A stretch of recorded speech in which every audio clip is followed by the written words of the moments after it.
Tignan nyo to, nag-ipon siya ng pera mula nung first year college siya at ngayong graduate na siya, i-unbox niya na. Dahil sabi nga niya, magde-date daw kaming tatlo. Pero bago ang lahat, dito muna kami sa simbahan para magpasalamat sa mga bagay-bagay na nangyayari sa aming buhay. At ngayon, dito nga po kami napadpad sa Benz. Masarap daw kasi dito ang halo-halo. First time ko makarating dito at kumain ngayon. Si Emily talagang nagyakag sa amin na dito daw kami pumunta. So ganito ang ambience nila at kami palang ang tao dahil maaga pa.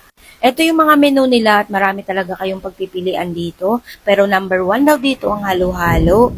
Habang naghihintay nga kami ng order at eto ako nag-emote-emote muna. So eto na nakapili na nga kami ng aming o-orderin. At eto na nakapag-decide na kami ng aming o-orderin. 2 pork ribs para sa aming dalawa ni Emilu.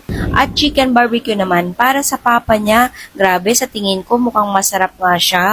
At ito naman yung kanilang halo-halo. Grabe, ngayon ko lang matitikman to.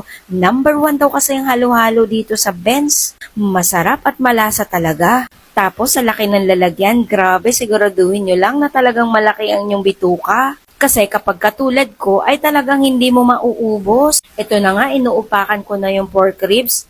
Guys, malasa at masarap at malambot pa. Ito talaga yung gusto ko, yung malambot siyang kainin para hindi sumabit sa ngipin ko.